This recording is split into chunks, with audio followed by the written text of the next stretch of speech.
හරි ඔන්න අද ඉතින් ඔයාලට අලුතෙන්ම එලියට් වේව් වලින් BTC live market count එක කරලා බලන්න අපි තීරණය කරා ඔයාලට එක්කත් ඒක බෙදා ගන්න මේ විදිහට live market එකේ BTC වල එලියට් වේව් වලින් ඇනලයිස් කරලා බලමු ඉස්සරහට ප්‍රෙඩික්ෂන් එක වෙන්න පුළුවන් මොකක්ද කියලා.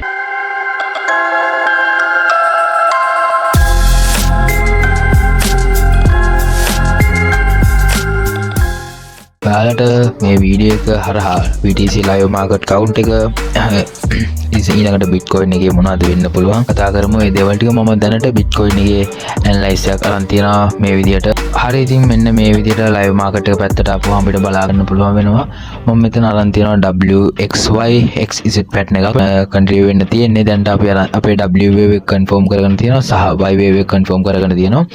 අපේ X wave එක දැන්ට හැදෙන්න තියෙනවා. X wave එක කට් කරලා අපේ Z wave එක කම්ප්ලීට් කරයි කියලා තමයි මගේ අයිඩියා එක තියෙන්නේ. Z wave එක කම්ප්ලීට් කරලා සම්පූර්ණයෙන් මේ පැටර්න් එක ඩයගනල් පැටර්න් එකක් විදියට හැදෙන්න පුළුවන් කියන අදහස තමයි මම මේ විදියට අරගෙන තියෙන්නේ. අවුරුද්දෙන් කවුන්ට් එකක් චේන්ජ් වුණොත් අලුත් විදියකට මම ඔයාලට ඉක්මනට දැනුවත් කරන්නම්. තුනත් අයිඩියා එකක් මම ගත්තොත් ඔයාලට ඉක්මනට දැනුවත් කරන්නම්. ඒ දැනුවත් කිරීම ඔයාලා ළඟටම ගන්න channel එක subscribe කරලා bell notification එකත් ඕල් දාලා තියාගන්න.